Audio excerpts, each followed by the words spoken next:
Previous வீடியோஸில் வந்து financial ரிப்போர்ட்டிங்னா என்னது, ஃபினான்ஷியல் ஸ்டேட்மெண்ட்ஸ்னால் என்னதுன்றதை பார்த்தோம். ஸோ இந்த வீடியோவில் வந்து நம்ம ஃபுல்லாக பார்க்க போகிறது ஃபுல்லாகவே வந்து ஏஐஎஸ்எஃப்ஆர்னா alternative investment solution financial reporting. அதான் ஆல்டர்னேட்டிவ் இன்வெஸ்ட்மெண்ட்னா என்ன, ஆல்டர்னேட்டிவ் இன்வெஸ்ட் ஃபினான்ஷியல் ரிப்போர்ட்டிங்ஸ்னா என்ன, ஸோ அதில் இருக்க இந்த டேர்ம்ஸ் என்னென்னு யூஸ் பண்ணுவாங்க, அதுக்குள்ள இருக்க ஸ்டேட்மெண்ட்ஸ் என்னதுன்றதெல்லாம் அடுத்தடுத்த வீடியோஸில் நம்ம டீப்பாக பார்ப்போம். ஓகே, ஸோ இதில் நம்ம அடுத்த இதில் வந்து நம்ம கிளியராக இப்போ என்ன பார்க்க போகிறோம்னா வந்துட்டு ஏஐஎஸ்எஃப்ஆர் அப்படின்னா என்ன அப்படின்றத நம்ம பார்க்க போகிறோம். ஏஐஎஸ்னா ஒன்றும் இல்லை, alternative investment solution for referring to the range of financial option outside the traditional investment like stock bond cash. அதாவது இப்போ இன்வெஸ்ட்மெண்ட் அப்படின்னா எல்லாம் என்ன பண்ணுவாங்க, ஸ்டாக்ஸில் இன்வெஸ்ட் பண்ணுவாங்க, பாண்டில் இன்வெஸ்ட் பண்ணுவாங்க, இல்லை மியூச்சுவல் ஃபண்ட்ஸில் இன்வெஸ்ட் பண்ணுவாங்க. இந்த மாதிரி இன்வெஸ்ட்மெண்ட் ஆப்ஷன்ஸ் எல்லாம் ட்ரெடிஷ்னல் ஆப்ஷன் மாதிரி. ஸோ அதை தாண்டி ஒரு இடத்துல இன்வெஸ்ட் பண்ணுறாங்க, எதுக்குன்னா வந்து ஹை ரிட்டர்ன்ஸ்க்காக ஒரு இடத்துல இன்வெஸ்ட் பண்ணுறாங்க அப்படின்னா அதான் ஆல்டர்னேட்டிவ் இன்வெஸ்ட்மெண்ட் சொல்யூஷன்ஸ். இந்த ஆல்டர்னேட்டிவ் இன்வெஸ்ட்மெண்ட் சொல்யூஷன்ஸ்ல அதுக்குள்ள என்னென்ன வரும்னு பார்த்தீங்கன்னா ரியல் எஸ்டேட் உங்களுக்கே தெரியும், ரியல் எஸ்டேட்டில் இன்வெஸ்ட் பண்ணுறது சொல்லுவாங்கல்ல, ஸோ அதான் real estate. Private equity and hedge funds, இது ரெண்டுமே மியூச்சுவல் ஃபண்ட்ஸ் மாதிரி, பட் இது மியூச்சுவல் ஃபண்ட்ஸோட ரிஸ்க் ரொம்ப ஹையாக இருக்கும், அதே மாதிரி வந்துட்டு நமக்கு ரிட்டர்ன்ஸும் ரொம்ப ஹையாக கிடைக்கும். ஸோ இது இந்தியாவில் அந்த அளவுக்கு யூஸ் பண்ணுறது இல்லை, ஏன்னா due to tax concerns. But foreign கண்ட்ரீஸில் வந்துட்டு இது ரொம்ப பாப்புலர் இந்த மாதிரி ஃபண்ட்ஸ். ஸோ இது ரெண்டு இண்டிவிஜுவல் ஒரு ஃபண்ட்ஸுக்குமே அவங்க ஃபினான்ஷியல் ரிப்போர்ட்ஸ் க்ரியேட் பண்ணுவாங்க. ஸோ அது என்னென்ன ரிப்போர்ட்ஸ்ன்றதை நம்ம அடுத்தடுத்த வீடியோஸில் பார்ப்போம். ஓகே, அண்ட் கம்யூனிட்டிஸ் உங்களுக்கு தெரியும், ஸோ திங்ஸ் எல்லாம் இந்த ட்ரேட் பண்ணுவாங்க இந்த மார்க்கெட்டில். அண்ட் வெஞ்சர் கேபிட்டல் உங்களுக்கும் தெரியும், அந்த கம்பெனியோடைய ஸ்டார்டிங் ஸ்டேஜில் இன்வெஸ்ட் பண்ணுவாங்கல்ல, ஸோ அதுவும் ஒரு இன்வெஸ்ட்மெண்ட் தான், அதுவும் இந்த ஆல்டர்னேட்டிவ் இன்வெஸ்ட்மெண்ட் கேட்டகரியில் தான் வரும்.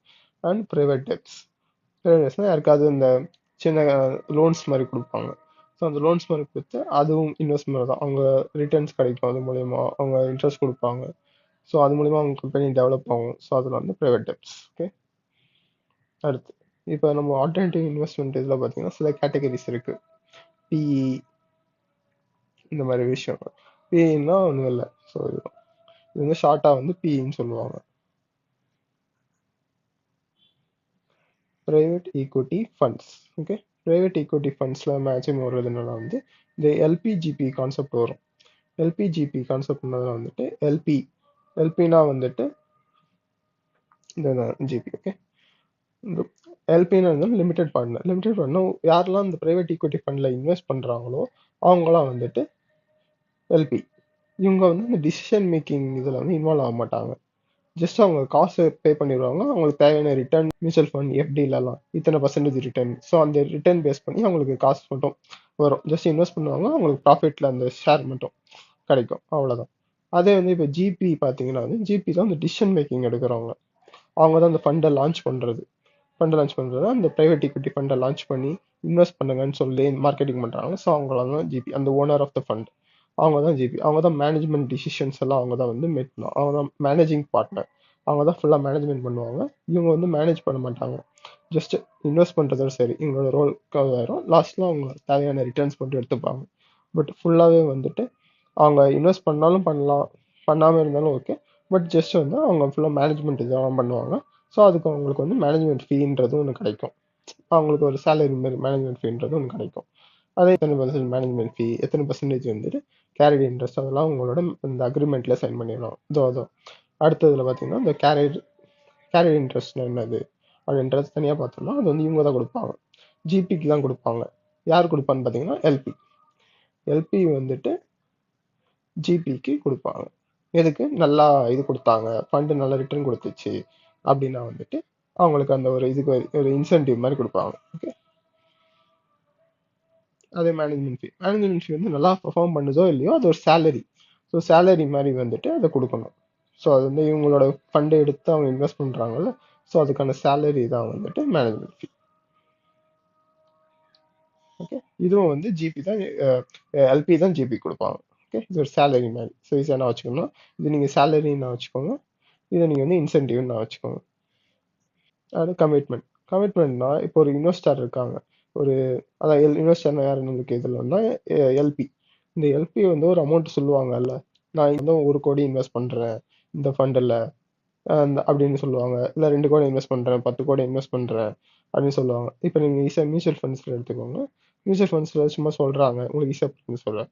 மியூச்சுவல் ஃபண்ட்ஸ்ல நான் வந்து இப்போ 1 லட்சம் இன்வெஸ்ட் பண்ண போறேன் அப்படி சொல்றாங்கல்ல, ஜஸ்ட் அக்ரி பண்றாங்கல்ல, அதுதான் கமிட்மெண்ட். ஓகே. அதே இப்போ டவுன் பேமெண்ட்னா வந்துட்டு இப்போ நம்ம கமிட்மெண்ட்க்கு அப்புறம் வந்து பே பண்ணிடுவோம், அது வந்து கான்ட்ரிபியூஷன். ஓகே. இந்த கான்ட்ரிபியூஷனை நம்ம பே பண்ணதுக்கு அப்புறம் சப்போஸ் ஏதாவது தேவைப்படுது அமௌண்ட் எக்ஸ்பென்ஸை மீட் பண்றதுக்கு அப்படின்னா வந்துட்டு எல்பி கிட்ட இருந்து ஜிபி வேணும்னா கேட்டு வாங்கிப்பாரு அந்த எக்ஸ்பென்ஸை கவர் பண்றதுக்கு. அதான் இது ட்ரா டவுன் பேமெண்ட். ஓகே. இதான் சொன்னேன். இது வந்து கேபிட்டல் கால்ன்றது கான்ட்ரிபியூஷன். லைக் இப்போ ஜிபி வந்துட்டு அந்த கமிட் பண்ண அமௌண்ட்டை வந்து கொடுக்குறாங்க. ஓகே.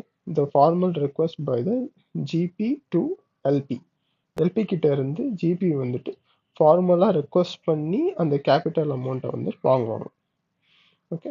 அதுதான் அதை வாங்கி அதை வந்து இன்வெஸ்ட் பண்ணுவாங்க. அதை இன்வெஸ்ட் பண்ணி அதுக்கு வர ரிட்டர்ன்ஸை வந்து திருப்பி டிஸ்ட்ரிபியூஷன் அப்படின்ற நேமில் வந்துட்டு இவங்களுக்கு கொடுப்பாங்க, எல்பிக்கு.